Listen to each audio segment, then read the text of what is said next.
मनीष जीवानी की तरफ से, जेम एंड ज्वेलरी ट्रेड की तरफ से आज के जो हमारे मुख्य अतिथि हैं, जो आज पूरे इस सेमिनार को संबोधित करने वाले हैं, वो दीप ओझा जी, जो ज्वाइंट डायरेक्टर है MSMEDI में, और उसके साथ में के वर्मा जी, रवि प्रकाश जी। मैं आप तीनों महानुभाव का DJPC की तरफ से हार्दिक स्वागत और अभिनंदन करता हूं। कार्यक्रम की रूपरेखा इस तरह से होगी कि इमीडिएटली जैसे ही हम अपनी स्पीच है 30 सेकंड के अंदर विराम करेंगे, उसके बाद सर आप जो है अपना प्रेजेंटेशन प्रारंभ करेंगे, और जो भी ऑडियंस के क्वेश्चंस आएंगे उसका आंसर जो है अंत में देंगे। मैं ऑडियंस में जो DJPC के मेंबर्स जुड़े हैं उन सबका भी DJPC के तरफ से हार्दिक स्वागत और अभिनंदन करता हूं। इस लगातार जो हम वेबिनार्स कर रहे हैं, आप सब लोग उसमें ज्वाइन हो रहे हैं और तमाम नई जानकारियों से अपने को अपडेट करते हुए अपने बिजनेस को आगे बढ़ा सके, इसी शुभकामना को ध्यान में रखते हुए अपने कार्यक्रम को डे बाई डे प्रतिदिन दैनिक आधार पे इस तरह के वेबिनार्स का आयोजन कर रहे हैं। तो मित्रों, मैं अधिक समय नहीं लूंगा। एक बार पुनः मैं मिथिलेश पांडे और श्री मनीष जीवानी जो कन्वीनर हमारे हैं, इनके मार्गदर्शन में हम इस वेबिनार को लगातार कर रहे हैं, उन सब की तरफ से आप सबका फिर से हार्दिक अभिनंदन करता हूं। और अब मैं प्रदीप सर से आग्रह करूंगा कि सर आप जो है आप कमान संभालें और आगे का ट्रेड का हमारा जो मार्गदर्शन है वो करें। मुझे लगता है कि आपके इस मार्गदर्शन से निश्चित तौर पे हमारे जो MSME सेक्टर्स के छोटे व्यापारी बंधु हैं यहाँ जुड़े हैं, वो जो है लाभान्वित होंगे। मनीष भाई, आपको कुछ करना है कि कार्यक्रम पे सीधे स्टार्ट करें सर? नहीं, शुरू करें। बस हम तो यही चाहते हैं कि आपके मार्गदर्शन से हमारे मेंबर्स को बेनिफिट होवे और वो भी मोटिवेट होवे, क्योंकि ज्यादातर स्कीमें जो है वो एग्जीक्यूशन में चैलेंजेस आती है। तो आप उनका मार्गदर्शन करेंगे तो निश्चित तौर पे उनको भविष्य में लाभ तो मिलेगा। मनीष भाई, ओझा सर आपसे निवेदन है कि सर आप जो है अब कार्यक्रम को प्रारंभ करें। धन्यवाद।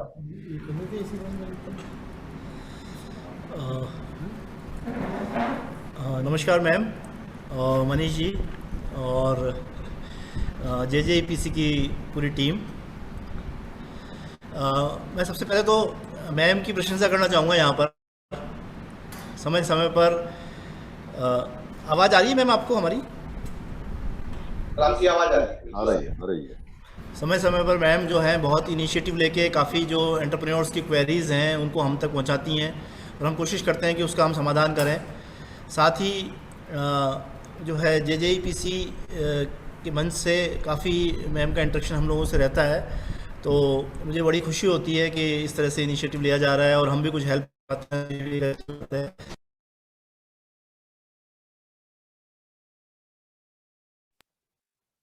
सर थोड़ी डिस्टरबेंस से लगता है आपके यहाँ, आवाज नहीं आ रही आपकी। ओझा सर आपकी आवाज नहीं आ रही है इस वक्त।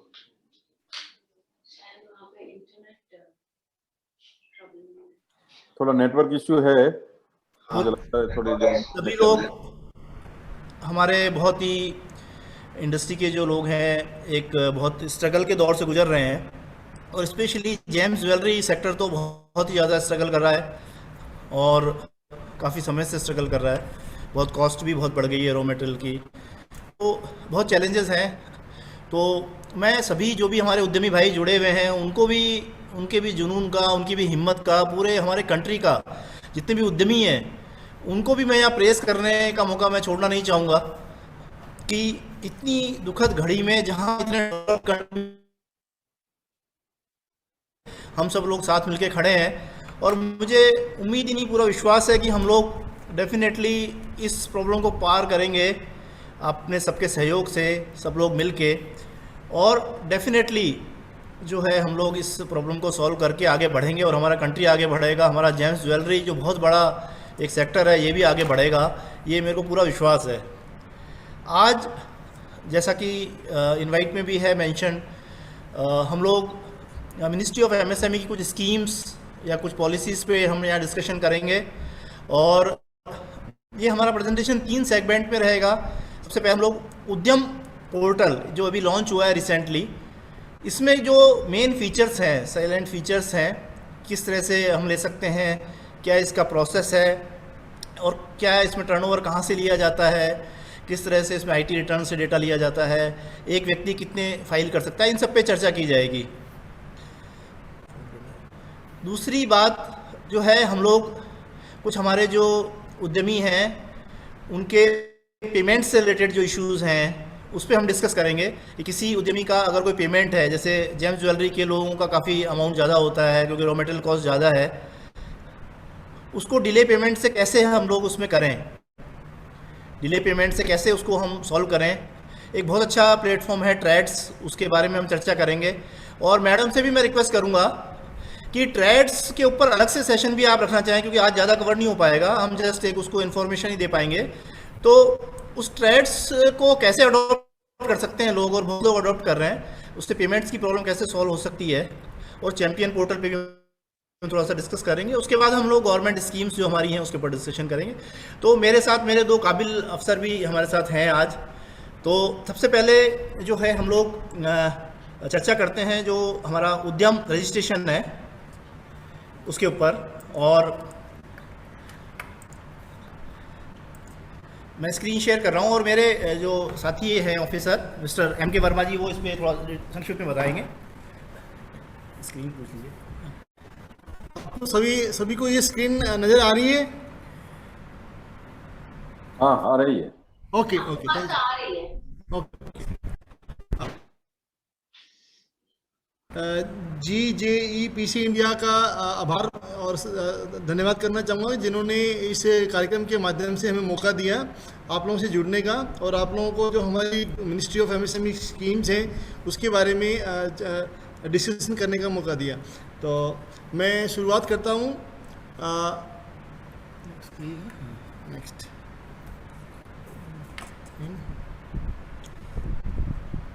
यस, मिनिस्ट्री की जो अभी रिवाइज डेफिनेशन है MSME सेक्टर के लिए, वो है इसमें मैन्युफैक्चरिंग और सर्विस सेक्टर दोनों के लिए एक ही डेफिनेशन है, दोनों को क्लब कर दिया गया है, मैन्युफैक्चरिंग एंड सर्विसिंग।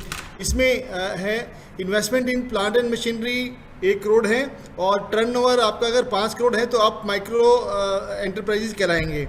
इसी तरह 10 करोड़ से 10 करोड़ आपकी इन्वेस्टमेंट है और टर्नओवर 50 करोड़ है तो आप स्मॉल कहलाएंगे, और 50 करोड़ आपकी इन्वेस्टमेंट है मशीनरी में और टर्नओवर आपका 250 करोड़ है तो वो मीडियम है।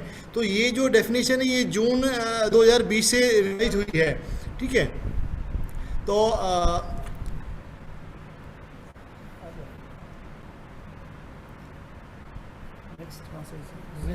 क्या हाँ, इसमें जो उद्यम रजिस्ट्रेशन जिसे हम MSME रजिस्ट्रेशन बोलते हैं, उसकी जो ऑफिशियल वेबसाइट है हमारी, दैट इज़ udyamregistration.gov.in है। और इस पे जो न्यू एंटरप्राइजेज हैं उसके लिए भी प्रोविज़न है, वो अपना रजिस्ट्रेशन कर सकता है, और जो एग्जिस्टिंग एंटरप्राइजेज है वो भी अपने आप को माइग्रेट कर सकता है। मींस जिनके पास अपना पुराना उद्योग आधार है वो अपने आप को माइग्रेट करें उद्यम रजिस्ट्रेशन सर्टिफिकेट के लिए। तो इसमें अलग अलग टैब है, न्यू के लिए अलग टैब है और जो एग्जिस्टिंग एंटरप्राइजेज है उनके लिए अलग टैब है। तो न्यू वाले न्यू पे क्लिक करें और जो एग्जिस्टिंग वाले एग्जिस्टिंग पे क्लिक करें। तो इसमें जो न्यू एंटरप्राइजेज है वो उसका जो जब वो रजिस्ट्रेशन करता है ऑनलाइन, तो वो उसका जो भी उसका सेल्फ डिक्लेरेशन है इन्वेस्टमेंट के रिगार्डिंग, उसका जो डिटेल है यूनिट का, कहाँ यूनिट है, बैंक था और वो प्रोप्राइटरी फर्म है जो भी है, तो वो उसका सेल्फ डिक्लेरेशन बेसिस के ऊपर है। और उसमें जो इन्वेस्टमेंट है वो उसने जो 31 मार्च जिस साल में वो जिस भी साल में उसने अपना ITR रिटर्न फाइल किया है, 31 मार्च तक जो उसने वो इन्वेस्टमेंट किया है वो फिगर उसमें उसने डालनी होती है, ठीक है। तो ये प्लांट एंड मशीनरी और इक्विपमेंट के बारे में है। और जो एग्जिस्टिंग यूनिट है उसका भी जिस भी साल में वो उसने फाइल किया है अपना इनकम टैक्स रिटर्न, तो उसमें 31 मार्च तक उस तो उसमें जो इन्वेस्टमेंट फिगर है और वो फिगर उसने उसमें फिल करनी होती है टेंजिबल एसेट्स के लिए, ठीक है। और इसमें आप जो प्लांट मशीनरी वो और आपका जो टर्नओवर, दोनों चीज़ें जो इसमें फिल करेंगे वो 2 डिपार्टमेंट से वेरीफाई होती है। एक तो है इनकम टैक्स डिपार्टमेंट, दूसरा GSTN डिपार्टमेंट। तो दोनों से वेरीफाई होने के बाद आपका जो ये MSME रजिस्ट्रेशन सर्टिफिकेट है, जिसे हम उद्यम रजिस्ट्रेशन के नाम से जानते हैं, वो आपका सेम इसी पोर्टल से प्रिंट होके आता है। और सिस्टम आपको इंटीमेट करता है कि आपने जिस दिन भी आपने रजिस्ट्रेशन किया ऑनलाइन, उसी दिन आपकी मेल पे इसकी इन्फॉर्मेशन आ जाती है कि you are welcome to this MSME registration platform, आपने अपना रजिस्ट्रेशन किया है। तो इस तरह से तो इसमें आपका जो रजिस्ट्रेशन एक इसमें उद्यम रजिस्ट्रेशन नंबर आपका जनरेट होता है, दैट इज़ 16 डिजिट। वो पूरा 16 डिजिट का उद्यम रजिस्ट्रेशन है। जैसे मैं बात करूं, कोई हरियाणा की यूनिट अपना रजिस्ट्रेशन कर रही है ऑनलाइन, तो UDYAM उद्यम, फिर डैश HR, फिर कुछ न्यूमरल वैल्यू होगी, फिर आगे फिर कुछ न्यूमरल वैल्यू, टोटल मिला के 16 डिजिट का होगा ये। और ये ही मतलब आपका इसकी कोई एक्सपायरी नहीं है। ये जो सर्टिफिकेट है ये इतने साल बाद एक्सपायर हो जाएगा। बट मिनिस्ट्री अगर टाइम टू टाइम इसमें नोटिफिकेशन निकालती है तो वो अपडेशन जरूर इसमें रहता है। तो ये लाइफ लॉन्ग रहता है। और इसमें जैसे जो पहले मल्टीपल यूनिट्स वाले हैं तो उनका एक ही रजिस्ट्रेशन बनेगा। आप मल्टीपल उद्यम रजिस्ट्रेशन नहीं कर पाएंगे, भले ही आपकी मल्टीपल यूनिट्स हैं, डिफरेंट लोकेशन पे हैं इंडिया में, लेकिन आपको एक ही उद्यम रजिस्ट्रेशन सर्टिफिकेट कर पाएंगे और एक यूनिट के लिए एक ही रहेगा। और जितनी भी आपकी मल्टीपल यूनिट्स हैं उन सबका डाटा भी उसमें ही क्लब करना है आपने। उन सबका जो इन्वेस्टमेंट है वो इकट्ठा जोड़ के लिखना है, उनके जो आपके एड्रेसेस है वो भी इसमें लिखने हैं। अगर कोई यूनिट मैन्युफैक्चरिंग यूनिट्स हैं उसकी कई, और सर्विस एंटरप्राइजेस भी हैं, तो दोनों को उसमें ही मेंशन करेगा, एक ही उद्यम रजिस्ट्रेशन मिलेगा अभी।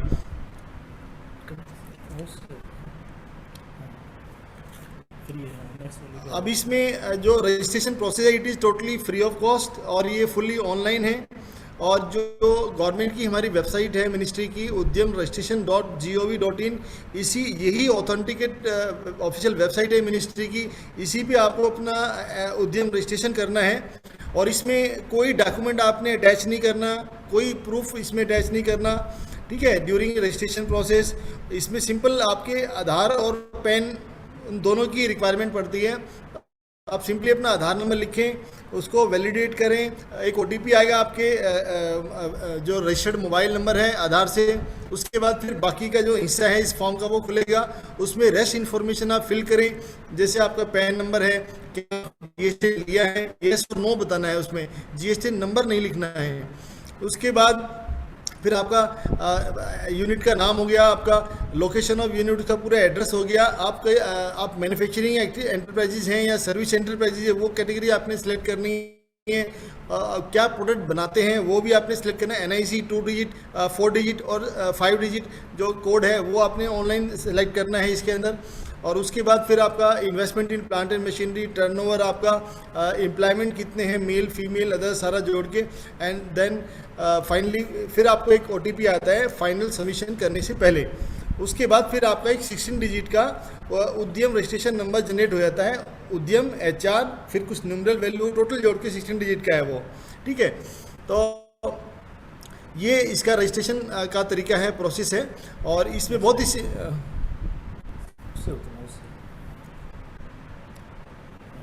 ये इस स्लाइड पे आप देख पा रहे हैं जो हमारी मिनिस्ट्री की जो वेब पोर्टल है https udyamregistration.government.in। और मैं बता दूं जो एग्जिस्टिंग एंटरप्रेन्योर्स हैं, एंटरप्राइज हैं जिनके पास उद्योग आधार बना हुआ है जिनका, वो उद्योग आधार 31 दिसंबर 2021 तक वैलिड है। ये लेटेस्ट अभी हमारी मिनिस्ट्री ने नोटिफिकेशन जारी किया है, ठीक है। पहले ये 31 मार्च 2021 तक वैलिड था, अब उसको बढ़ाकर आप लोगों को टाइम दे दिया गया है मिनिस्ट्री ने कि भाई 31 दिसंबर 2021 तक अपने आप को माइग्रेट कर लें जो एग्जिस्टिंग एंटरप्राइजेस हैं, ठीक है।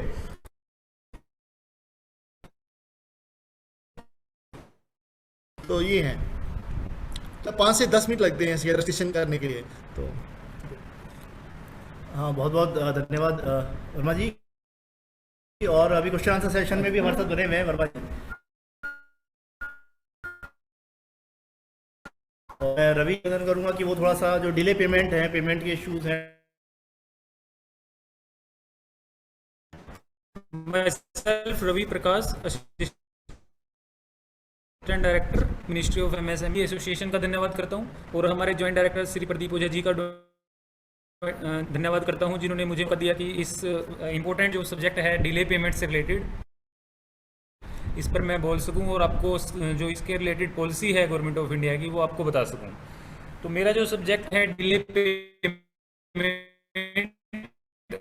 और ट्रेड्स, देखिए दोनों ही है। उधार में किसी को बेचते हैं और आपकी जो पेमेंट है वो आफ्टर 45 डेज, आफ्टर 50 डेज जब होती है तो उससे रिलेटेड है।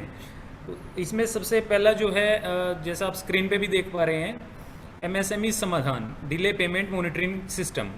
ये जो सिस्टम है एमएसएमई डेवलपमेंट एक्ट 2006 के तहत गवर्नमेंट ने जो प्रोविजंस किए हैं, जब आप अपने जो गुड्स हैं वो उधार में बेचते हैं और आपकी पेमेंट जो बायर है वो टाइम पे नहीं करता, तो आप किस तरह से अपनी पेमेंट करते हैं।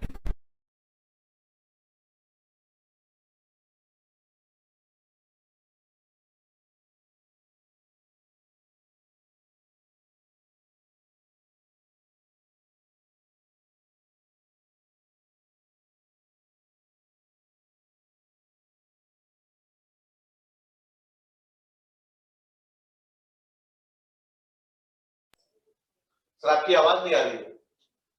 24 सर आपकी आवाज नहीं आ रही, जरा थोड़ा सा क्लोज करके माइक बोलना पड़ेगा आपको। सेक्शन 15 क्या कहता है कि कोई भी जो सेलर है, जब वो अपने गुड्स या सर्विसेज जो है किसी बायर को ऑन क्रेडिट सेल करता है, तो बायर जो है विद इन 45 डेज उसकी पेमेंट करेगा, एमएसएमई की जो पेमेंट है वो करेगा।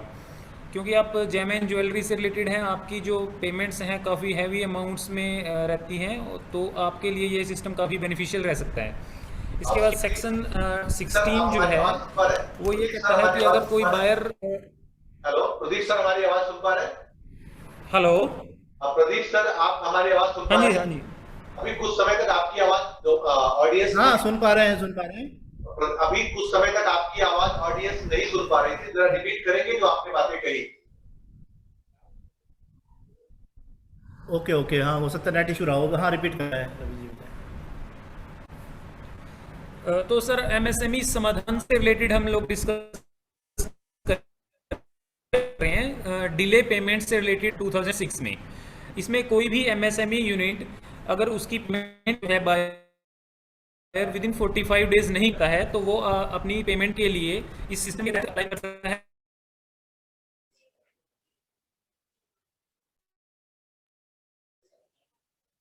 सर फिर से आवाज नहीं आ रही आपकी। इससे रिलेटेड जो बताए गए हैं एमएसएमई डेवलपमेंट एक्ट 2006 में सेक्शन 15 कहता है कोई भी जो सेलर है जब वो अपने गुड्स या सर्विसेज जो है किसी बायर को ऑन क्रेडिट सेल करता है, तो बायर जो है उसकी पेमेंट विद इन 45 डेज करेगा। He is liable to pay his dues within 45 days. उससे नेक्स्ट जो सेक्शन है सेक्शन 16, वो ये कहता है कि अगर कोई बायर विद इन 45 डेज उसकी पेमेंट नहीं करता है, तो सेलर जो है he is eligible for compound interest, यानी जो बायर है उसको इंटरेस्ट उसकी पेमेंट करनी होगी, और जो इंटरेस्ट रेट है that is calculated on compound interest rate and at the rate of 3 times the rate which by RBI. तो इसके लिए जो बायर है वो बाध्य है देने के लिए जो बैंक रेट से 3 times मल्टीप्लाई। सेक्शन 17 कहता है कि ये जो है बायर जो है he is liable to pay the principal amount as well as the interest amount. अब कोई भी डिस्प्यूट हो जाता है तो उसके रिलेटेड जो प्रोविजन 18(1) 18(4) में किया गया है, दोनों सेक्शंस में ये है कि जो सेलर है वो अप्लाई करेगा एमएसएमई समाधान पोर्टल के जरिए या ऑफलाइन तरीके से, और नीट के लिए जो कंसर्न एमएससी एफसी काउंसिल बनाई गई है उसमें अपना केस फाइल करेगा। सेक्शन 19 ये कहता है कि आपका अगर एक बार MSCFC काउंसिल डिसाइड कर देती है, अगर बायर उसको किसी फर्दर कोर्ट में चैलेंज करता है, आगे अपील करता है, तो उससे पहले वो 75% of the amount which is decided by the MSCFC वो उसको कंसर्न कोर्ट में सबमिट करानी पड़ेगी, जमा करानी पड़ेगी। तो अभी इससे रिलेटेड जो इसका इस एक्ट का इम्प्लीमेंटेशन किस तरह से होता है और इसका असर क्या है कि आप किस तरह से अपनी पेमेंट के लिए, अगर आपकी इस तरह की पेमेंट जो है कहीं पे अटकी हुई है, तो आप किस तरह से अप्लाई कर सकते हैं। आप जैसे जेम एंड ज्वेलरी से रिलेटेड बिजनेस करते हैं तो इसमें आपका काफ़ी हैवी अमाउंट्स में रहती है जो पेमेंट्स हैं, और कई बार आपने ये प्रॉब्लम फेस भी की होगी। तो इसकी जो इस एक्ट की जो इम्प्लीमेंटेशन अथॉरिटी है वो MSCFC यानी micro and small enterprise facilitation council हर एक स्टेट में under the department of industries वो बनाई गई है, and they are liable to implement this. तो ऑनलाइन भी आप अपना केस जो है फाइल कर सकते हैं। ये वेबसाइट आपको दिखाई गई है समाधान डॉट। साइट को जब आप खोलेंगे तो यहाँ आप देख पा रहे होंगे केस फाइलिंग फॉर एंटरप्रेन्योर का एक ऑप्शन है। इसमें आप अपने उद्योग आधार से या उद्यम रजिस्ट्रेशन आपका जो है उससे लॉगिन करके अपना केस फाइल कर सकते हैं। तो इसका फ्लो ऑफ एप्लीकेशन किस तरह से चलता है, आप किस तरह से एप्लीकेशन फाइल करेंगे और उसको कंसर्न जो काउंसिल है किस तरह से देखेगी, वो मैं आपको थोड़ा बता देता हूँ। आप जब भी ऑनलाइन अपनी अप्लाई करते हैं तो आफ्टर 15 डेज़ जो है काउंसिल उसको देख पाती है, और एक बार वो देखने के बाद उस पर डिसीजन स्टार्ट कर देती है। इसमें सबसे पहले आपको म्यूचुअल सेटलमेंट विद बायर का एक ऑप्शन दिया जाता है कि आप लोग जैसे ही एप्लीकेशन आपने फाइल की, एक ईमेल जो है ऑनलाइन ही पोर्टल के माध्यम से कंसर्न बायर के पास चली जाती है, और बायर और सेलर आपस में म्यूचुअली सेटल कर सकते हैं। उनको एक मौका दिया जाता है, if they are willing then they can settle their dispute mutually. तो सबसे पहला रहता है कि म्यूचुअल सेटलमेंट का ऑप्शन। उसके बाद अगर म्यूचुअली सेटल नहीं हो पाता है तो काउंसिल जो है उस केस को अप्रूव कर देती है और उसको एक केस में कन्वर्ट कर देती है। वो काउंसिल के पास केस चलता है। काउंसिल हर एक स्टेट में अंडर डिपार्टमेंट ऑफ इंडस्ट्रीज़ बनाई गई हैं। काउंसिल जो है आपकी as a MSME eligibility check करती है, आपके डॉक्यूमेंट चेक करती है। अगर आप एलिजिबल हैं, आपके पास जो है SMS के माध्यम से, ईमेल के माध्यम से जो है इसकी इन्फॉर्मेशन आती रहती है। तो आपकी जो हियरिंग है या जो आर्बिट्रेशन है वो स्टार्ट हो जाता है और कंसर्न काउंसिल उस पर डिसीजन लेती है, एंड वो जो है विदिन 90 डेज़ का इसमें टाइम रहता है कि वो उस पर डिसीजन लें। अब इसमें जो मेनली जो डॉक्यूमेंट्स रिक्वायर्ड हैं, इसमें मेनली 3 डॉक्यूमेंट्स हैं। फर्स्ट है आपका उद्योग आधार या उद्यम रजिस्ट्रेशन जो है लेटेस्ट। दूसरा है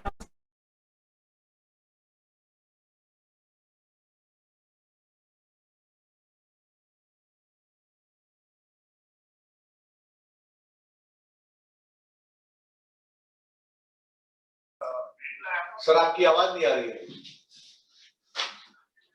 का वो है ट्रेड। प्रदीप जी एक बार फिर से रिपीट करेंगे, क्योंकि सॉरी आपकी आवाज फिर से 30 सेकंड तक नहीं आ पाई। तो सर ये मैंने जैसे आपको फ्लो ऑफ एप्लीकेशन बताया, जो MSME समाधान पोर्टल पे जो एप्लीकेशन का प्रोसीजर है ये आप अपनी स्क्रीन पे देख भी पा रहे होंगे। इसमें पहला जो ऑप्शन रहता है म्यूचुअल सेटलमेंट का रहता है कि आप अपना जो म्यूचुअली सेटल कर लें बायर और सेलर जो है। उसके बाद अगर नहीं हो पाता है तो केस जो है MSCFC काउंसिल है उसके पास चला जाता है, और आपके पास जो है SMS या ईमेल के माध्यम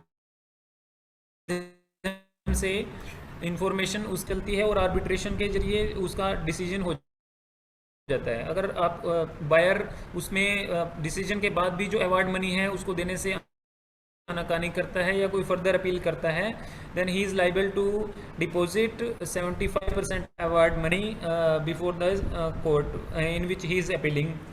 तो इस तरह से आप MSME जो समाधान पोर्टल है समाधान.msme.gov.in इसका लाभ जो है उठा सकते हैं, और अपनी कोई भी अगर आपकी डिले पेमेंट है तो उसको निकलवा सकते हैं। और जो केस है वो आप ऑफलाइन या ऑनलाइन दोनों तरीके से फाइल कर सकते हैं।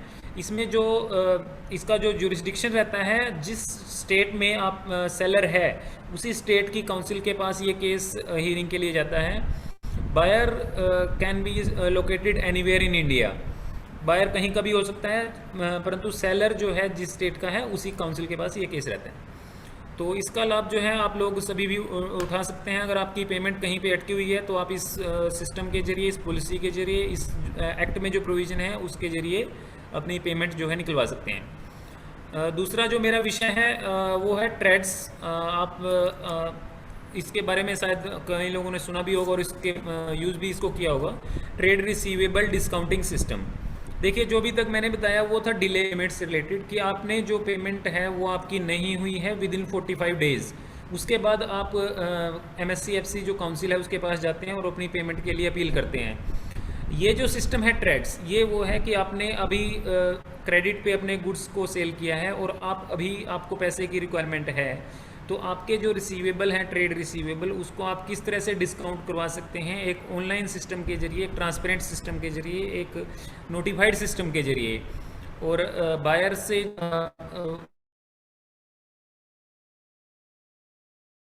फिर से आपकी आवाज डिस्टर्ब है सर। सर आपकी आवाज नहीं आ रही सर।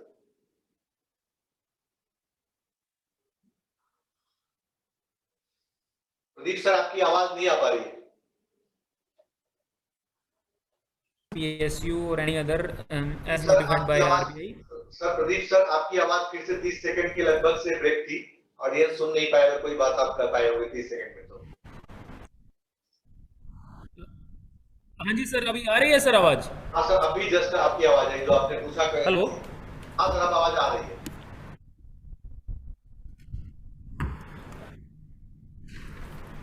प्रदीप सर आप दोबारा। अभी सर आ रही है आवाज? हाँ सर, अब आवाज आ रही है। आप दोबारा रिपीट करिए, क्योंकि लोग क्वेश्चन आ रहे हैं कि आपका आवाज नहीं सुन पा रहे। हेलो। हाँ सर बोलिए, अब आवाज आ रही है आपकी। हाँ, आवाज आ रही है? आवाज आ रही है सर? हाँ सर, आपकी आवाज आ रही है, अभी आप बोल सकते हैं अभी। हाँ जी सर, मैं बता रहा था ट्रेड्स प्लेटफॉर्म के बारे में। ये जो है RBI द्वारा 2014 में नोटिफाई किया गया है ट्रेड रिसीवेबल डिस्काउंटिंग सिस्टम। तो इस सिस्टम के तहत कोई भी MSME यूनिट वो अपने जो ट्रेड रिसीवेबल हैं उनको डिस्काउंट करा सकती है और उसकी जो पेमेंट है वो रिसीव कर सकती है। द बायर और एनी कॉर्पोरेट और any entity that is notified by RBI। तो इसमें ट्रेड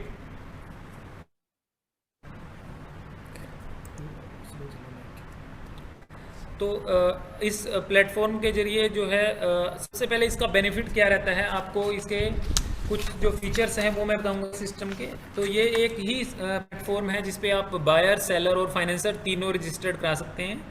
इसमें कोई पेपर वर्क नहीं रहता, ये टोटली ऑनलाइन है। और जो आपके ट्रेड्स रिसीवेबल हैं वो जो डिस्काउंटिंग जो होती है वो कम्पिटिटिव रेट्स पे होती है और बिडिंग के जरिए होती है। और इसकी जो प्रैक्टिस है वो that is standard and that are as per the guideline of the RBI। इस पे कौन कौन सी यूनिट्स जो है रजिस्टर्ड करा सकती हैं, इसमें 3 टाइप से आपका रजिस्ट्रेशन हो सकता है, as a seller, as a buyer और एज ए फाइनेंसर। सेलर कौन हो सकता है? Seller might be anybody, any MSME unit that is registered under MSME act. तो आपका अगर उद्यम रजिस्ट्रेशन है या उद्योग आधार है तो आप एज ए सेलर इस पे रजिस्ट्रेशन करा सकते हैं। दूसरा बायर है, जो बायर कोई भी कॉरपोरेट, कोई भी कंपनी, कोई भी गवर्नमेंट डिपार्टमेंट, कोई भी PSUs और any entity as permitted by RBI वो इस पे एज ए बायर रजिस्ट्रेशन करा सकती है। तीसरा रहता है फाइनेंसर। इस पे मेनली 3 ही पार्टीज हैं, सेलर जो है और बायर और फाइनेंसर। फाइनेंसर कोई भी bank, non banking financial institutions, कोई भी any other institution as permitted by RBI। तो 3 इस पे मेनली एंटिटीज़ जो है रजिस्टर्ड हो सकती हैं। अब इसके लिए 3 प्लेटफॉर्म जो नोटिफाइड हैं RBI द्वारा, फर्स्ट है Rexil.in, M1 एक्सचेंज और invoicemart.com। इन तीनों पे जो है रजिस्ट्रेशन MSME के लिए फ्री ऑफ कॉस्ट रहता है और कोई भी MSME इस पे रजिस्ट्रेशन करा सकती है। इस सिस्टम को यूज़ करने के लिए आपका जो है बायर भी इस पे रजिस्ट्रेशन होना चाहिए और उस पे जो सेलर हैं वो पहले से ही रजिस्टर्ड जैसे हैं, दोनों रजिस्टर्ड हों। साथ में जो फाइनेंसर है वो उस पे पहले से ही रजिस्टर्ड रहते हैं बैंक्स जो हैं। अब इसका बेनिफिट्स क्या हैं, सेलर को क्या बेनिफिट्स हैं? सेलर को सबसे पहले उसके जो ट्रेड रिसीवेबल हैं उसकी जो पेमेंट है वो मान लीजिए आफ्टर 45 डेज उसको मिलनी थी बायर से, पर इस सिस्टम को यूज़ करके वो विद इन 48 आवर्स जो है अपनी पेमेंट रिसीव कर सकता है। तो उसके लिए ये काफ़ी बेनिफिशियल रहता है। इस तरह से कैपिटल डिप्लॉयमेंट में उसको काफ़ी, क्योंकि जो पेमेंट है वो उसकी एट ए टाइम निकल आती है, तो उसको कहीं growth and for purchasing raw material and other works, इसमें पेपर वर्क कोई नहीं रहता, बिल्कुल ट्रांसपेरेंट सिस्टम है, ऑनलाइन है। लास्ट जो है विदाउट रिकोर्स जो मेंशन किया गया है, तो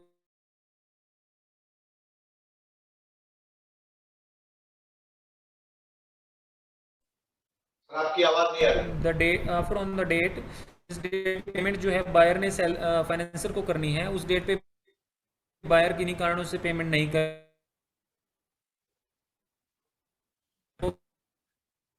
डिस्प्यूट रहता है। अब बायर को क्या बेनिफिट है? बायर के लिए सबसे पहला बेनिफिट ये है कि उसका कंप्लाइंस होता है एमएसएमई एक्ट के तहत। दूसरा, उसका अगर उसके पास पैसा नहीं है परचेज करने के लिए, तो वो इस सिस्टम के जरिए उसको बिल को डिस्काउंट करा के सेलर को पेमेंट कर सकता है, और बाद में आफ्टर 45 डेज उसकी कहीं से पेमेंट आती है तो उसको फाइनेंसर को डिसबर्स कर सकता है। इसमें पेपर वर्क कुछ नहीं है और ट्रांसपेरेंट सिस्टम है, उसका रिकॉर्ड पूरी तरह से ऑनलाइन मैनेज्ड है, तो ये काफ़ी यूज़फुल बायर के लिए भी रहता है।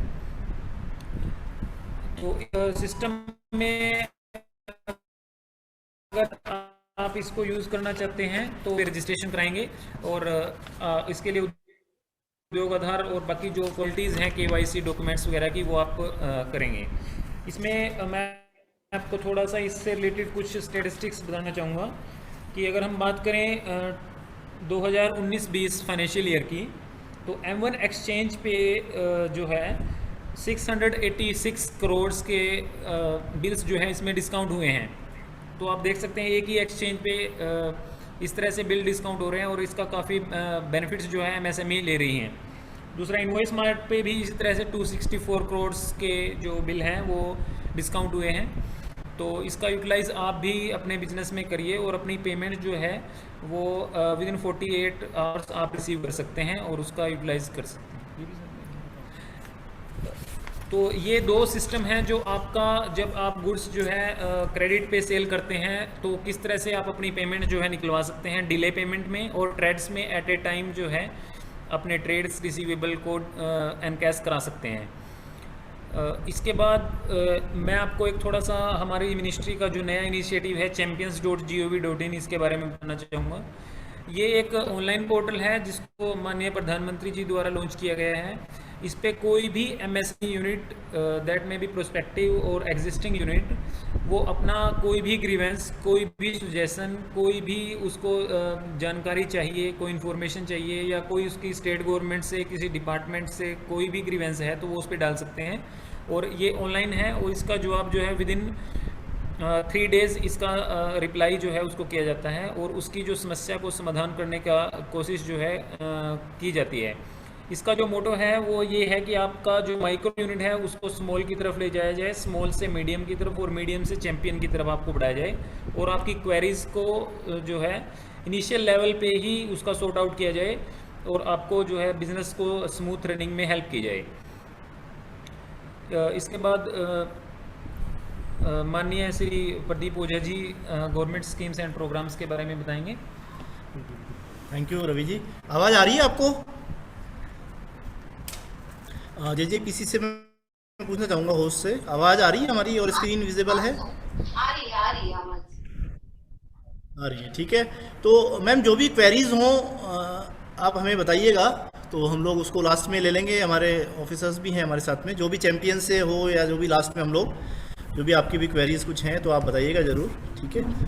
तो जैसा कि चैम्पियंस के बारे में बताया अभी रवि जी ने, तो बहुत अच्छा पोर्टल है, फ्री ऑफ कॉस्ट अवेलेबल है, और इसमें जो है कोई आपका पैसा नहीं लग रहा है, लेकिन काफ़ी प्रॉब्लम सॉल्व हुई हैं इसके थ्रू, मैं ये बताना चाहूँगा आपको। तो इसमें अभी मैं बताना चाहूँगा आपको कि जो हमारी स्कीम और प्रोग्राम्स हमारी मिनिस्ट्री या मिनिस्ट्री के थ्रू जो हैं कौन कौन से हैं। देखिए, जैसा कि एक पब्लिक प्रोक्योरमेंट पॉलिसी हमारी लॉन्च हुई थी 2012 में, हालांकि जेम्स ज्वेलरी से वो डायरेक्टली तो बहुत रिलेटेड नहीं है, और इसमें 25% इसमें रिजर्वेशन रखा गया है स्मॉल स्केल के लिए, उसमें सब कैटेगरी भी है। और लेकिन इसमें ये हो सकता है कि जैसे जेम्स ज्वेलरी का अगर JJPC कोई सेक्टर आइडेंटिफाई करे और उसमें लोकल होगा ग्लोबल या लोकल फॉर ग्लोबल, इस तरह के कुछ इनिशिएटिव अगर लेती है तो इसमें ज़रूर कुछ काम ज़रूर किया जा सकता है JJPC के साथ में। और इसमें EMD का एग्जम्पशन है, और गवर्नमेंट में जो भी परचेस करेगा स्मॉल स्केल वाला अगर कोई पार्टिसिपेट करता है, और मेक इन इंडिया के तहत भी अगर हम ऐसा कुछ प्रोडक्ट जो कि हम बाहर से ले रहे हैं, इंपोर्ट कर रहे हैं, उस पर कुछ काम कर रहे हैं, तो उसमें भी DPIIT की काफ़ी इनिशिएटिव्स यहाँ पर हैं। अगर हमें कोई छोटा उद्योग चालू करना है, छोटा स्मॉल, किसी गांव में, कहीं छोटा मोटा, किसी शहर में भी कर सकते हैं, जिसका इन्वेस्टमेंट 25 लाख तक है मैन्युफैक्चरिंग में, तो उसके लिए PMEGP एक बहुत फ्लैगशिप स्कीम है हमारी, और बहुत इसमें फंड भी डिसबर्स हो रहे हैं थाउजेंड्स ऑफ करोड्स में, और इसमें 10% से लेकर 35% तक है। ये स्कीम पूरी तरह से ऑनलाइन है। आपको PMEGP ऑनलाइन KVIConline.gov.in जो यहाँ पे दिया गया है, इस लिंक पे आपको क्लिक करना है, और इसमें आप एलिजिबल आपकी एप्लीकेशन बैंक को भेज दी जाएगी, बैंक अगर उसमें सूटेबल मानता है, और 10 लाख तक विदाउट कोलेट्रल और 25 लाख तक भी काफ़ी अमाउंट जो है विदाउट कोलेट्रल कवर इसमें किया जाता है। स्टैंड अप इंडिया के बारे में सभी लोग जानते हैं, अगर कोई भी ब्रांच है उसमें SC ST और एक वुमेन एंटरप्रेन्योर को भी दिया जा रहा है। जेम्स ज्वेलरी में भी वुमेन्स आगे आ रही हैं, तो डेफिनेटली ये स्कीम भी बहुत अच्छी स्कीम है। इसमें ऑनलाइन आपको अप्लाई करना है। SIDBI और सभी ऑर्गेनाइजेशन इसमें हैंड होल्डिंग सपोर्ट भी प्रोवाइड कराते हैं। ये भी एक ऑनलाइन सिस्टम है। इसमें एप्लीकेशन SIDBI के पास जाती है, कंसर्न DI के पास जाती है, और उसकी हैंड होल्डिंग सपोर्ट गाइडेंस भी प्रोवाइड किया जाता है। 1 करोड़ तक का इसमें लोन दिया जाता है। हमारी मिनिस्ट्री की काफ़ी स्कीम्स हैं, अभी हम लोग डिस्कस भी करेंगे। उसमें एक स्कीम हमारी है प्रोक्योरमेंट मार्केटिंग सपोर्ट PMS, जिसमें हम लोग एग्जीबिशंस में भी स्पॉन्सर करते हैं। और मैं बताना चाहूँगा कि इससे पहले मैं जैसे राजस्थान में था तो हमने जैस को भी हमने इसमें किया था स्पॉन्सर, जिसमें कुछ छोटे उद्यमी हैं जिन्होंने जैस में, जो कि बहुत महंगा है फेयर, और इसमें हम लोग 1.5 lakh 1,80,000 depending upon the city का जो है, A क्लास है, B क्लास है, C क्लास है, उसमें स्टॉल चार्जेस, और 25,000 जो है कंटीजेंसी एक्सपेंडिचर ट्रांसपोर्टेशन वगैरह का हम करते हैं।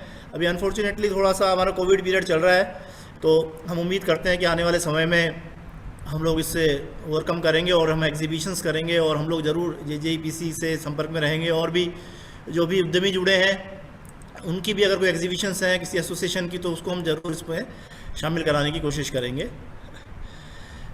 उद्यमी भाइयों, मैं एक चीज़ और बताना चाहूँगा, कुछ हमारी स्कीम्स और भी हैं जो कि अभी अंडर रिवीजन है कैबिनेट अप्रूवल के लिए।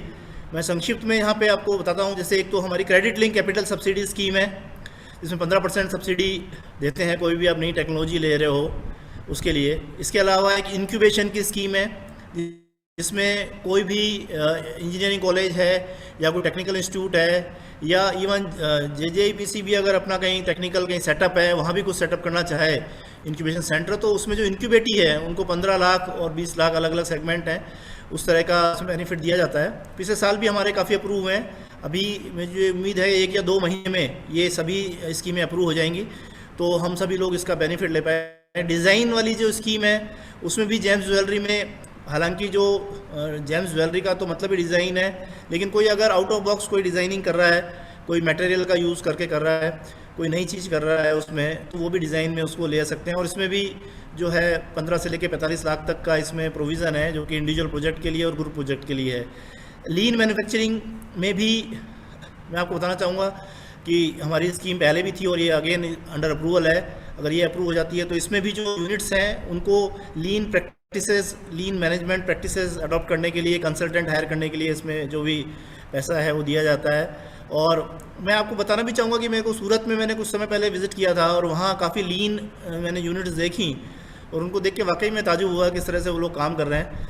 तो ये भी एक अच्छी स्कीम रहेगी। IPR की भी हमारी स्कीम है, जिसमें हम लोग ट्रेडमार्क कोई लेता है उसको हम रिम्बर्स करते हैं, कोई पेटेंट लेता है तो उसके लिए भी करते हैं। जेड में भी जो है प्रोसेस इंप्रूवमेंट, सिस्टम इंप्रूवमेंट के लिए है। तो ये सभी स्कीमें हमारी भी हैं, लेकिन ये जस्ट अंडर अप्रूवल हैं। 1 और 2 महीने में ये इम्प्लीमेंट हो जाएंगी, तो मुझे लगता है सभी उद्यमी लोग इसका बेनिफिट ले पाएंगे। क्लस्टर का मतलब है कि ग्रुप ऑफ पीपल मिलके अगर काम करें, जहाँ पे JJPC अच्छा रोल प्ले कर सकता है, ग्रुप ऑफ इंडस्ट्रीज भी अच्छा रोल प्ले कर सकती है। और मैं आपको बताना भी चाहूँगा कि साउथ में हमारे गोल्ड से रिलेटेड कुछ क्लस्टर्स भी लगे हैं, हमारे gold, silver jewellery, artificial jewellery से रिलेटेड। तो इससे रिलेटेड भी हमारी 2-3 स्कीम है, वो मैं यहाँ शॉर्ट में डिस्कस कर रहा हूँ। एक है हमारी कॉमन फैसिलिटी सर, CFC जो आपको लगाना है। इसमें अभी जो स्कीम है, अगर मान लीजिए कुछ ज्वेलर्स जो है मैन्युफैक्चरिंग के यूनिट्स हैं, वो मिलके 20 लोगों का एक ग्रुप बनाते हैं, सेक्शन 8 कंपनी बनाते हैं, लगभग आसपास हैं, जरूरी नहीं है कि एक ही ज़िले में हो, लेकिन नियर बाई रीजन में हो। आजकल जो छूट दी गई है,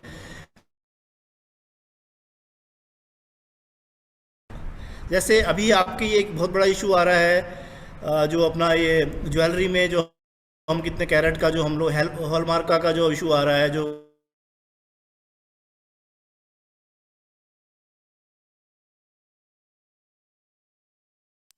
आपकी आवाज नहीं आ रही फिर से। कोई कॉमन फैसिलिटी लगाना चाहें तो इसमें आप लगा सकते हैं। इसमें सर मैं आपको इंटरव्यू करूंगा कि 20 आप- करोड़ में 10% उसको देना होगा। सर एक सेकंड, आपकी आवाज भी आपने बीच में 30-32 सेकंड तक नहीं सुनाई पड़ी, तो आपने क्या कहा, जरा रिपीट कर सकते हैं सर? ओके ओके, हाँ हाँ बिल्कुल, प्लीज़ प्लीज़। तो मैं यहाँ डिस्कस कर रहा था, अभी आ रही है आवाज़? जी सर बिल्कुल आ रही है। तो मैं यहाँ पे कहना चाह रहा था कि जो क्लस्टर डेवलपमेंट प्रोग्राम है मिनिस्ट्री का, एक फ्लैगशिप प्रोग्राम है हमारी मिनिस्ट्री का, और बहुत से क्लस्टर्स हमारे लगे हैं। इवन हरियाणा में भी हमारे करीब 3 कंप्लीटेड हैं और भी पाइपलाइन में हैं 10-12। इसी तरह से पूरे कंट्री में क्लस्टर्स लग रहे हैं। गोल्ड का जो सेक्टर है, ज्वेलरी का जो सेक्टर है, इसमें मुझे लगता है कि कहीं ना कहीं थोड़ी और हम इसमें मेहनत कर सकते हैं और कुछ अच्छे क्लस्टर आ सकते हैं। अगर जैसे अभी एक इशू आ रहा है आपके साथ हॉल मार्किंग का, तो ये कॉमन फैसिलिटी सेंटर आप लोग लगा सकते हैं। 20 लोग मिनिमम इसमें चाहिए जो कि जुड़ेंगे, मिनिमम 20 हैं, और सेक्शन 8 कंपनी बनानी होगी। 10% या जो भी है 10% के करीब कंट्रीब्यूशन जनरली SPV मेंबर का रहता है जो कंपनी बना रहे हैं 20 लोग। 20% के करीब जो है गवर्नमेंट भी देती है, स्टेट गवर्नमेंट भी देती है और सेंट्रल गवर्नमेंट भी देती है 70 to 80%। तो इसमें आप कोई भी टेंजिबल एसेट्स लगा सकते हैं कॉमन प्रैक्टिस के लिए, कॉमन यूज़ के लिए।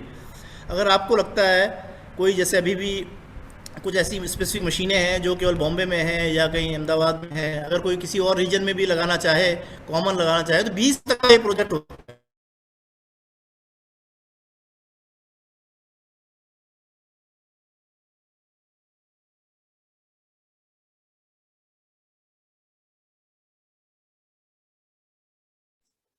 सर आवाज नहीं आ रही है। प्रदीप सर, सर आवाज नहीं आ रही है, क्या सुन पा रहे हैं? करता हूँ। इसमें शायद लिमिट भी अभी हमारी बढ़ने वाली है, मतलब मैं ऑफ द रिकॉर्ड आपको बता रहा हूँ कि कुछ प्रपोज है, तो 30 करोड़ तक ये हो जाएगा मसूली। तो इसमें हम लोग कोई अच्छा टेंजिबल एसेट्स लगाएं अब सब लोग मिलके, और एक अच्छा इसमें जो है लोगों को फैसिलिटेट करें। चाहे वो कोई मान लीजिए कोई डायमंड का है, उससे रिलेटेड कोई सॉफ्टवेयर है उसकी चेकिंग के लिए, तो इस तरह की चीज़ें कुछ हम लोग ज़रूर इसमें कर सकते हैं, ऐसा मेरा मानना है। एक स्कीम हमारी ये है। दूसरी इसमें है कि अगर कोई हम इंफ्रास्ट्रक्चर लगाते हैं, ठीक है, और इंफ्रास्ट्रक्चर में अभी जो सबसे अच्छा चल रहा है वो फ्लैटेड फैक्ट्री कॉम्प्लेक्स है। अगर कुछ छोटे छोटे आर्टिजन हैं, ज्वेलरी वाले हैं, अगर उनके लिए अगर कोई आप कोई जो भी हाउसिंग की जो इंडस्ट्रियल की जो भी एजेंसी है गवर्नमेंट की, अगर वो कोई फ्लैटेड फैक्ट्री बनाती है तो उसमें 15 करोड़ का जो है 60% गवर्नमेंट ऑफ इंडिया इसमें देती है। तो और भी कोई अगर जेम्स ज्वेलरी का आपका कोई पार्क डेवलप हो रहा है तो उसमें भी जो है इसमें कंट्रीब्यूशन इस स्कीम के थ्रू किया जा सकता है। तो कोई भी अगर आपका जेम्स ज्वेलरी का या किसी भी से आप जुड़े हैं, कोई पार्क या इस तरह की चीज़ है, तो आप उस एजेंसी को अवगत कराएं कि एक MSc CDP के तहत जो IID स्कीम है उसका आप बेनिफिट लें, और उसमें 60% जो है गवर्नमेंट ऑफ इंडिया उसमें ग्रांट करती है। फ्लैटेड फैक्ट्री या उसमें जो है ज़्यादा भी इसमें ग्रांट है।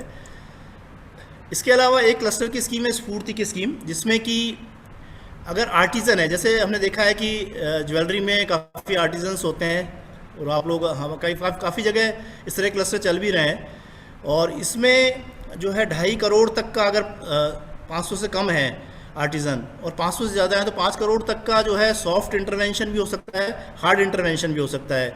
जैसे अभी जो मैं बता रहा था हॉलमार्क का है, वो सेंटर भी लग सकता है, और भी कोई भी छोटी मोटी फैसिलिटीज़ लग सकती हैं। कोई एरिया डेवलप हो सकता है, वहाँ पे लोग आके काम कर सकते हैं, गांव में भी हो सकता है, और आर्टिजन का मतलब है जैसे एक परिवार में 5 लोग काम कर रहे हैं तो पांचों अलग अलग काउंट होंगे। तो इस तरह से अगर आपके 100 से ज़्यादा हो रहे हैं कहीं ऐसा कोई गांव में विलेज में कोई है ऐसा क्लस्टर, तो ज़रूर आप इसको आगे लाएं। बहुत सी एजेंसियां इसमें काम कर रही है, हम भी कर रहे हैं, KVIC भी है इसमें, KVIB भी है। तो इसमें ज़रूर कुछ क्लस्टर्स अगर लगते हैं हमें ज्वेलरी सेक्टर में, क्योंकि हमने देखा है काफ़ी ऐसे भी हैं जो आर्टिसंस घर घर में हैं, छोटे छोटे से ग्रुप्स हैं, लेकिन वो ख़त्म होने के कगार पे हैं। तो उनको एक तरह से जगाने का ये एक अच्छा इसमें स्कीम है। तो इसके तहत आप लोग रॉ मटेरियल बैंक बना सकते हैं, ट्रेनिंग सेंटर खोल सकते हैं, डिज़ाइन डेवलपमेंट सेंटर खोल सकते हैं। तो ये हमारी कुछ जो है क्लस्टर से रिलेटेड स्कीम्स थी।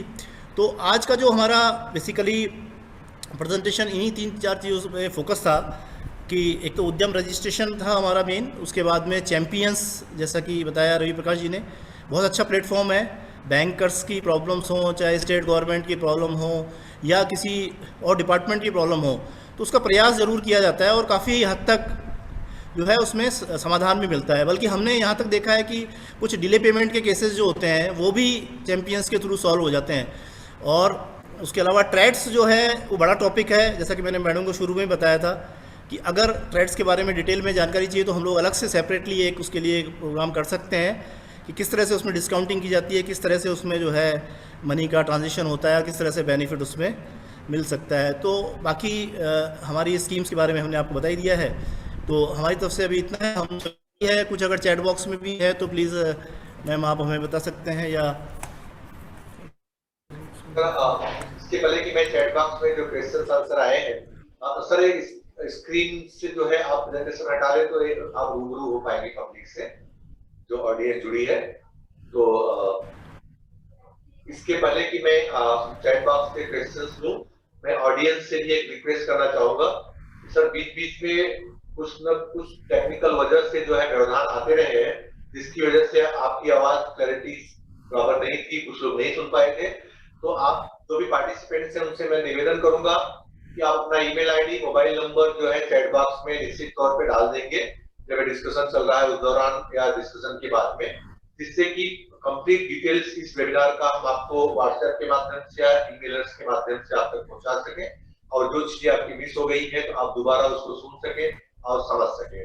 तो मेरा आप सभी से आग्रह रहेगा जो DGAPC के मेंबर्स यहाँ पे जुड़े हुए हैं कि आप चैट बॉक्स में अपना ईमेल आईडी और मोबाइल नंबर निश्चित तौर पर डाल दें, जिससे कि जो भी इंफॉर्मेशन है मैं आपको प्रोग्राम के बाद में या कल तक कुछ शेयर कर सके।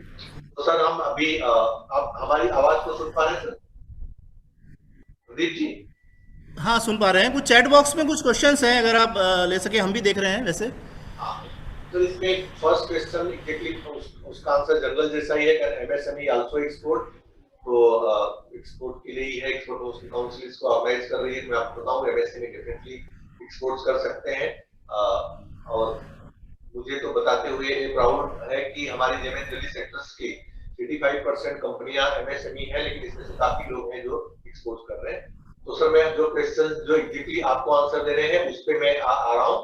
तो उसमें एक प्रश्न है, bill discounting facilities will be facilitated from banks and what shall be the interest? इस चैट बॉक्स में ऐसा question, discounting facilities will be facilitated from banks hello and what shall be the interest? हाँ जी sir, hello हाँ जी बोलिए sir. मेरी आवाज़ आ रही है सर आपको? हाँ सर बिल्कुल आ रही है। सर जो बिल डिस्काउंटिंग फैसिलिटी के बारे में ये क्वेश्चन आया है श्री अभिषेक जी से, तो इसके बारे में मैं आपको बताना चाहूँगा कि जैसे मैंने आपको बताया कि 3 पार्टीज़ जो ट्रेड्स के प्लेटफॉर्म है उसमें बेसिकली 3 पार्टीज़ रहती हैं, सेलर, बायर और फाइनेंसर। सेलर जो है वो अपना इनवॉइस जो है पोर्टल पे अपलोड करता है, बायर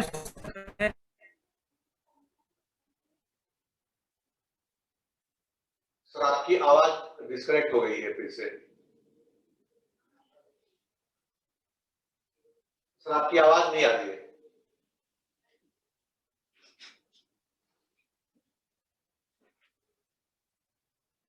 और आपकी आपको आवाज सिलेक्ट सर आपकी आवाज नहीं आ रही थी। वो उसको सिलेक्ट भी कर सकते हैं। प्रदीप सर आपसे आग्रह है कि आपकी आवाज नहीं आ रही है।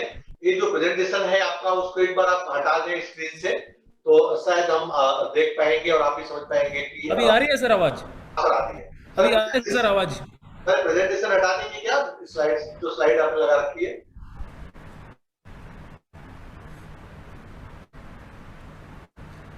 सर अभी हेलो, हाँ सर, अभी आ रही है सर मेरी आवाज़? आपकी आवाज आ रही है। मैं कह रहा था कि प्रेजेंटेशन हटा देंगे तो आप लोगों के लिए विजिबल हो जाएंगे। उसको हटा देंगे, स्क्रीन पे यहाँ पे। Okay sir. तो इससे सर मैं बताना चाहूँगा कि 3 जो हमारे मेन जो पार्टीज़ हैं वो रजिस्टर्ड हैं ट्रेड्स के जो प्लेटफॉर्म है उस पर। एक बायर, सेलर और फाइनेंसर। सबसे पहले क्या है कि सेलर जो है वो अपना इनवॉइस उस पर अपलोड करता है। उसके बाद बायर उसको एक्सेप्ट करता है कि हाँ मैंने ये गुड्स जो है इससे।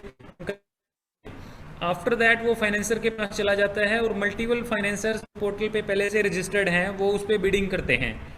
बिडिंग के पश्चात जो सेलर है वो बेस्ट सूटेबल जो बिड है उसको सिलेक्ट कर लेता है। इसमें अगर सेलर को कोई भी बिड सूटेबल नहीं लगता तो वो रिजेक्ट करता है और अपनी पेमेंट जो है on the due date from the buyer receive कर सकता है विदाउट दिस ट्रेड्स प्लेटफॉर्म। तो अगर उसको कोई बिड सूटेबल लगती है तो वो उसको एक्सेप्ट कर लेता है और फाइनेंसर जो है विदिन 48 आवर्स सेलर को पेमेंट कर देता है। तो इस तरह से जब ड्यू डेट आती है तो बायर से पेमेंट ऑनलाइन सेलर के पास चली जाती है और जो प्रोसेस है वो कंप्लीट हो जाता है। तो इसमें जो डिस्काउंट रेट की बात है कि कितना डिस्काउंट रेट रहता है, it depends on the credibility of the buyer. ये बायर का से नहीं, क्योंकि लास्ट में जब ड्यू डेट आएगी तो बायर ने फाइनेंसर को पेमेंट करनी है। तो फाइनेंसर जो बिडिंग जब करते हैं तो वो बायर की क्रेडिबिलिटी के बेस पे, उसकी हिस्ट्री के बेस पे ही करते हैं। मोस्टली जो देखा गया है पास्ट एक्सपीरियंस के बेस पे वो 5 to 8% के आसपास जो है बिडिंग रहता है और नॉर्मल जो बैंक रेट है उससे थोड़ा कम ही रहता है। ये पास्ट एक्सपीरियंस है, पर ये फिक्स नहीं, मैं कहूँगा कि ये फिक्स है, क्योंकि वो जो बायर है उसकी क्रेडिबिलिटी और उसकी प्रीवियस हिस्ट्री के बेस पे डिपेंड करता है। तो इसमें अगर कोई क्वेश्चन है तो आप फर्दर पूछ सकते हैं और इस पर एक पूरा सेशन भी इस पर रखा जा सकता है ट्रेड्स प्लेटफॉर्म के बारे में अगर आप चाहें तो।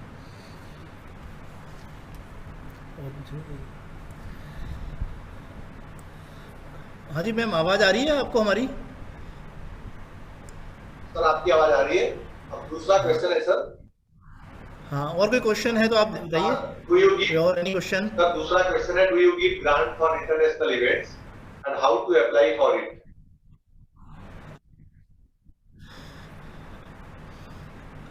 इसमें इंटरनेशनल इवेंट्स जो हैं, इसमें देखिए अभी पिछले 1-2 साल से क्योंकि कोई ढंग से कोई चीज़ इवेंट ना तो हो पा रहा है, तो हमारी एक इंटरनेशनल कॉपरेशन स्कीम है जिसमें कि ऑलरेडी हम लोगों ने पिछली बार भी एक ट्राई किया था।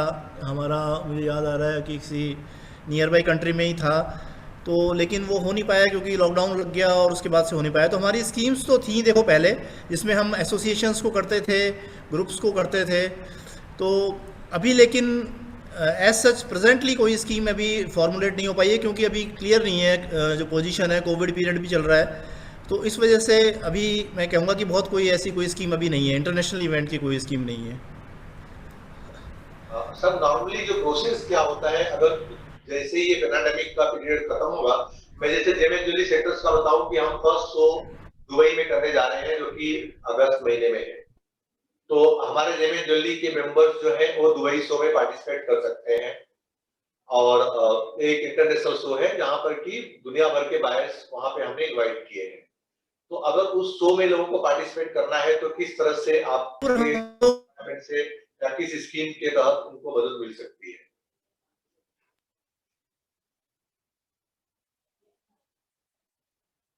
सर हमारी आवाज सुन पा रहे हैं आप? सर आप म्यूट पे हैं इसलिए आपकी आप हेलो प्रदीप सर अनम्यूट हो जाए आप। मुझे लगता है कि आप डिस्कनेक्ट हो गए हैं। मैं ऑडियंस से कहूंगा कि थोड़ा सा इंतजार करें। लगातार जो है नेटवर्क की समस्याओं के कारण जो है जो अधिकारी जुड़े हैं वो काफी चैलेंजेस फेस कर रहे थे। तो मैं ऑडियंस से कहूंगा जुड़े रहे और मैं इस दौरान आपको डीजीआईपीसी के कुछ जो इनिशिएटिव्स हैं उसके बारे में आपको बताना चाहूंगा।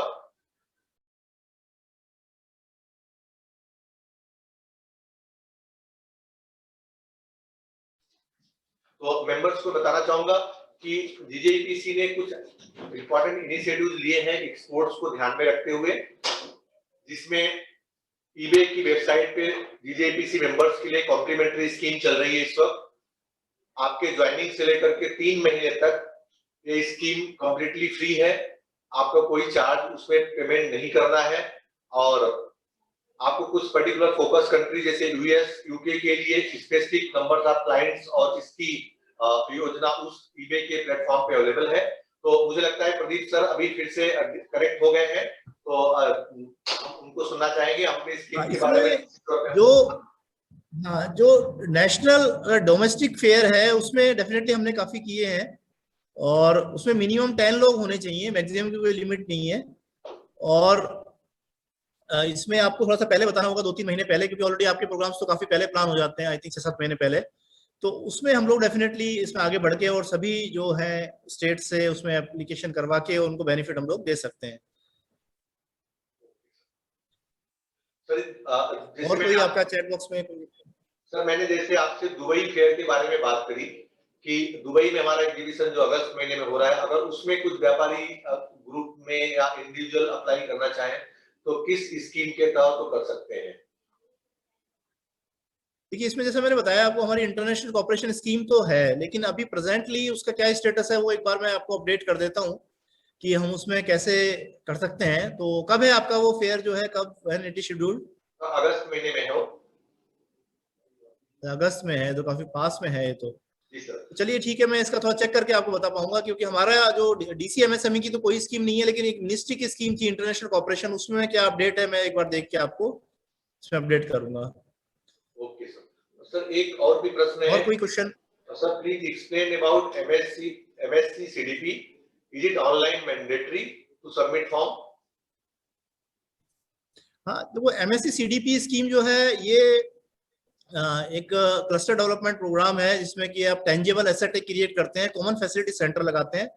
इसमें देखिए सबसे पहले क्या करना होता है, एक जो लोग मिलके काम करना चाह रहे हैं उनका एक ग्रुप बनाना पड़ेगा। मिनिमम 20 लोग हैं, प्रेफरेबली 25 के आसपास होने चाहिए, क्योंकि 1-2 कम हो जाते हैं तो फिर दिक्कत होती है। और वो लोग मिलके जो सिमिलर सेक्टर के हों, जैसे जेम्स ज्वेलरी के हैं आपके, ठीक है, और उन्होंने मिलके जो है एक सेक्शन 8 में कंपनी बनानी होती है, और उसके लिए एक डीपीआर बनती है, प्रोजेक्ट रिपोर्ट होती है, जिसमें कि 20 करोड़ तक का जो भी इन्वेस्टमेंट है, मशीनरी है, टेस्टिंग लैब है, ट्रेनिंग सेंटर है, रॉ मटेरियल बैंक है, या और भी कोई लॉजिस्टिक्स से रिलेटेड कोई फैसिलिटी अगर आपको चाहिए तो वो आप वहां पर लगा सकते हैं। और इस तरह के काफी क्लस्टर्स इंडिया में लगे हुए हैं, और मेरे को लगता है जेम्स ज्वेलरी के भी साउथ में अभी मैंने रिसेंटली देखे थे कुछ 1-2 अप्रूव हुए हैं। तो अगर कोई आसपास के एरिया में कुछ यूनिट्स हैं तो ये डेफिनेटली लग सकता है ना। इसमें कोई स्टेट गवर्नमेंट के थ्रू जो है ये काम किया जाता है, स्टेट गवर्नमेंट इंप्लीमेंटिंग एजेंसी बनती है, और सेक्शन 8 कंपनी जो होती है वो एसपीवी होती है। गवर्नमेंट से, स्टेट से भी पैसा मिलता है उसमें 10-20%, और बाकी मेजोरिटी सेंट्रल गवर्नमेंट से मिलता है, और 10% स्टेक जो है वो जो सेक्शन 8 कंपनी वाले हैं उनको लगाना होता है, जो कि एक लैंड के रूप में भी हो सकता है, जमीन भी अगर उनकी है तो वो भी काउंट हो जाता है। तो जेम्स ज्वेलरी में भी लग सकता है। मैं आपको एग्जांपल देता हूँ, हमारे यहाँ पे लगे हुए 2-3 क्लस्टर हमारे हरियाणा में है जो कि फंक्शनल है। एक है फुटवेयर का, फुटवेयर के उसमें टेस्टिंग लैब है, कुछ वीविंग का सेंटर है, और एनएबीएल एक्रेडिटेड लैब है। इसी तरह से हमारा प्रिंट एंड पैक का है, जहां कुछ स्पेशलाइज प्रिंटिंग की फैसिलिटी है जो इंडिविजुअल नहीं खरीद सकता, क्योंकि ये 20 करोड़ तक का प्रोजेक्ट हो सकता है, महंगी मशीनें खरीदी जा सकती है। तो इसी तरह से फार्मा की हमारी यहाँ लैब है, बहुत वर्ल्ड क्लास लैब है, पूरे नॉर्थ इंडिया में नहीं है उस तरह की।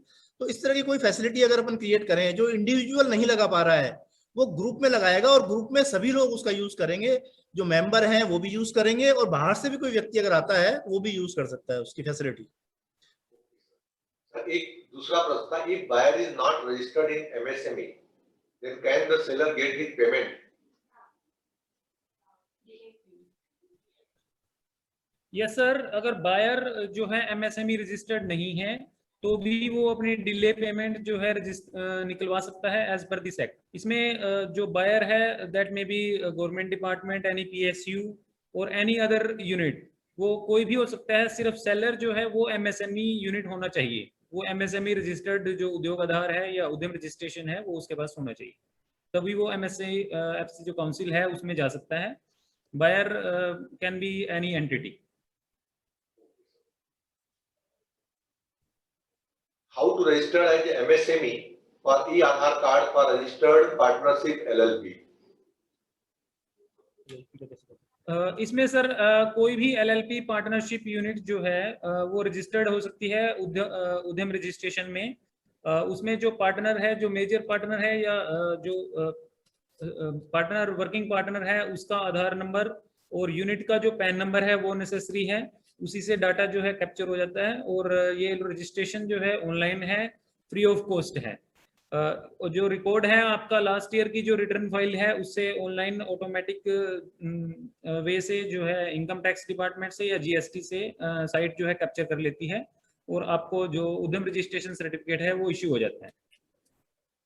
सर एक प्रश्न और है जिसका कुछ पार्ट आपने आंसर पहले से किया हुआ था, लेकिन हम आपसे रिक्वेस्ट करेंगे कि ऑडियंस की बेनिफिट्स के लिए अगर दोबारा थोड़ा रिपीट करें। Gold refinery with testing facility new setup करने के लिए कोई स्कीम है? टेस्टिंग फैसिलिटी के लिए जैसे आपने बताया कि अगर कुछ आप कॉमन लोगों को करने के लिए आप कोई योजना लेके आते हैं उसके ऊपर है, तो गोल्ड रिफाइनरी में टेस्टिंग फैसिलिटी के लिए कोई स्कीम है? ऐसा स्पेसिफिक क्वेश्चन है। ये टेस्टिंग के लिए तो जो स्कीम है अभी, एक तो मेरे ख्याल में BIS की एक स्कीम है, लेकिन मुझे पूरी जानकारी नहीं है उसकी, और उसके शायद ये हॉल मार्किंग से रिलेटेड भी कुछ उनका आया है रिसेंटली, मेरे को पूरा नॉलेज नहीं है उसका, वो डिफरेंट डिपार्टमेंट है। लेकिन जो हमारी जो है, जैसे मान लो CLCSS है, अभी तो होल्ड पे है, लेकिन अगर वो स्टार्ट होती है तो 15% तक उसमें सब्सिडी है। दूसरा PMEGP में अगर आप लगाते हैं कोई सेटअप तो उसमें है, लेकिन टेस्टिंग के लिए अलग से जो है एक BIS की स्कीम के बारे में मैंने सुना है, लेकिन मुझे कंफर्म नहीं है अभी, लेकिन BIS से चेक हमें करना पड़ेगा कि बाकी स्टेट्स की भी होती है स्कीम्स। जैसे हमारे हरियाणा गवर्नमेंट में जैसे टेस्टिंग की कोई लैब लगा रहा है तो उसमें 50% सब्सिडी की है स्कीम। तो इसी तरह से डिफरेंट स्टेट्स में भी टेस्टिंग लैब्स की स्कीम होती हैं, तो वो आप अपने रेस्पेक्टिव स्टेट में चेक कर सकते हैं। हमारे हरियाणा में HEEP 2020 स्कीम है जिसके तहत इस तरह की प्रोविजन दिए गए हैं। सर एक क्वेश्चन और है, क्या क्लस्टर को कच्चा माल बैंक की कोई सहायता स्कीम है?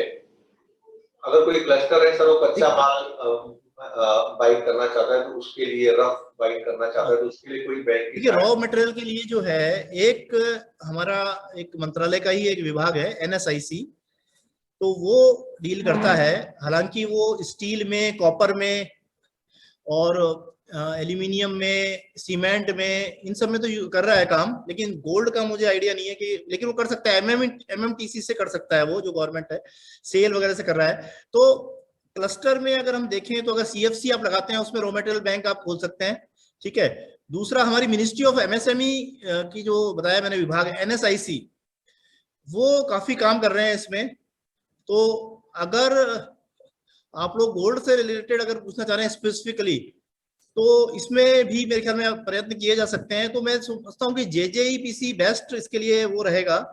और जो है आपका दिल्ली में या आपके जो भी आसपास है NSIC की जो भी ब्रांच है, एक बार उसमें आप बात करें तो उसमें वो लोग क्या करते हैं कि बल्क में रॉ मटेरियल लेते हैं और उसमें डिस्काउंटिंग थोड़ा दे देते हैं और उसमें 30-40 दिन का जो है मार्जिन भी मिल जाता है यूनिट्स को। तो इस तरह का काम यहाँ पे NSIC जो है कर रहा है।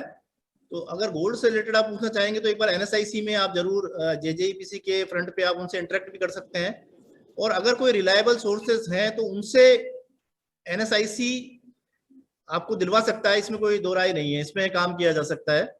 और वो लोग कुछ इसमें काफी ईगर भी रहते हैं अगर इस तरह का कुछ काम हो तो।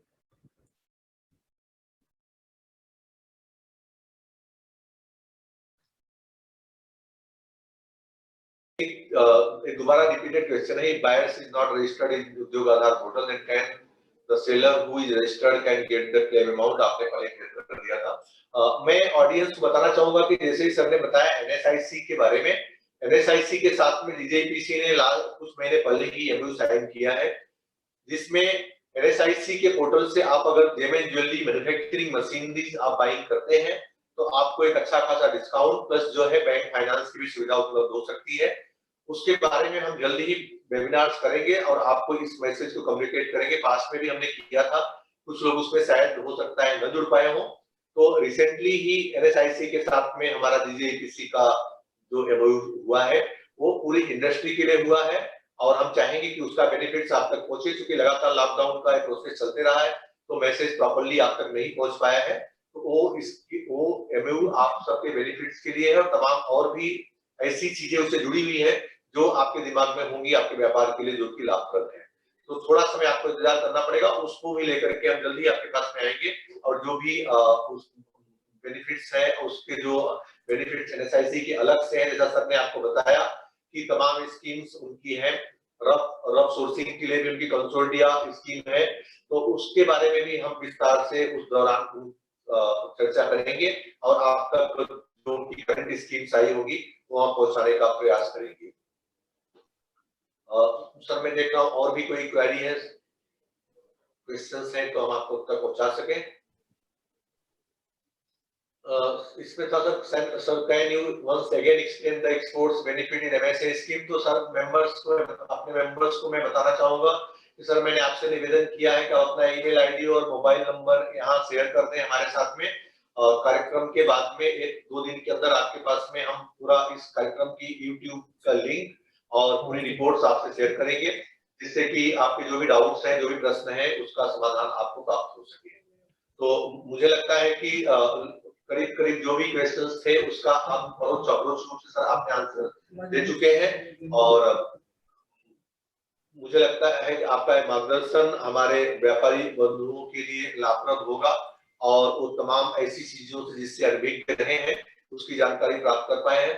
सर एक प्रश्न हमारा यही था कि आपका पोर्टल से थोड़ी लगातार शिकायतें जो उद्यम रजिस्ट्रेशन करने जा रहे हैं उनकी तरफ से लोगों को थोड़ी चैलेंजेस आ रही है, तो उसके बारे में अगर कोई इंफॉर्मेशन हो और आप शेयर करना चाहें तो थोड़ा अच्छा होगा हमारे लिए।